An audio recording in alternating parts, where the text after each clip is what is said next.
اور پھر اس کے بعد وہاں سے جیسے ہی طواف سے فارغ ہوتے ہیں تو مقام ابراہیم پہ آ کے تو گانا پڑیے واتخذوا من مقام ابراہیم مصلی، اور اس کو نماز کی جگہ بناؤ۔ یہ مقام ابراہیم کیا ہے؟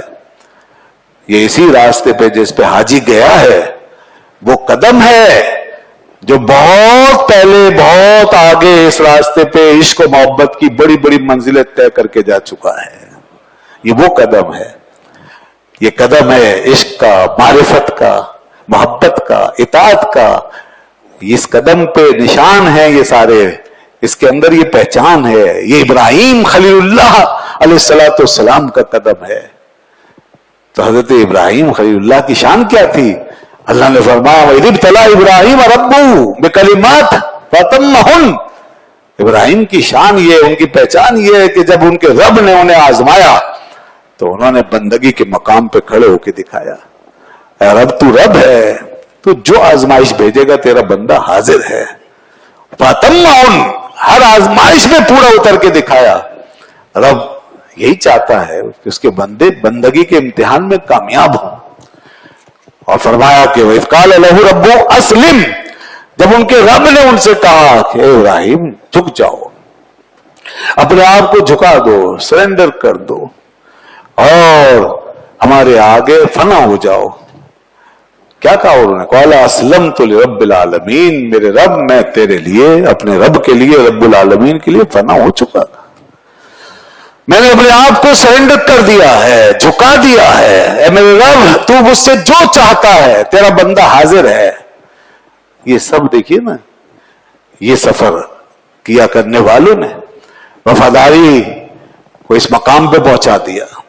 عبدیت کے ایسے ایسے مظاہرے وہ کر گئے کہ پھر اس کے بعد ان کے قدموں سے ساری عظمتیں جڑ گئی ہیں۔ سروں کو تم کیا پاؤ گے، سر تو بہت بلند ہیں ان کے، اب تم صرف ان کے قدموں کو پا جاؤ تو تم سب کے سر بلند ہو جائیں گے۔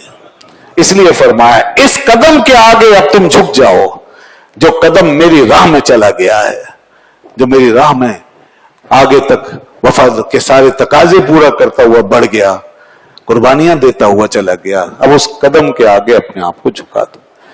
تو بھائی کچھ تو بات ہے نا جو مقام ابراہیم پہ جھکایا، اگرچہ عبادت صرف اللہ کی ہے، ہاں معبود صرف اللہ ہے، لیکن کوئی تو کانٹیکٹ ہے نا، کوئی تصور تو ہے، کوئی خیال ہے، کوئی نہ کوئی چیز پیدا کی جا رہی ہے، کچھ یاد دلایا جا رہا ہے، کوئی ریکال کرایا جا رہا ہے، کہیں جوڑا جا رہا ہے۔ اسی لیے کہا وَاتَّخِذُوا مِن مَقَامِ إِبْرَاهِيمَ مُصَلًّى، رب کو تو ہر جگہ عبادت ہو سکتی ہے، ہر جگہ سجدہ، لیکن خاص آج چکے یہ حج کا جو موقع ہے، اس حج کا ایک ایک لمحہ رب کی بندگی میں ڈوبا ہوا، تمہارا ایک ایک سانس جو ہے وہ اس کے عشق و محبت کے اندر اس سے معطر ہو کر کے نکل رہا ہے، تمہارا ہر قدم اس کی رائے وفا میں اٹھ رہا ہے۔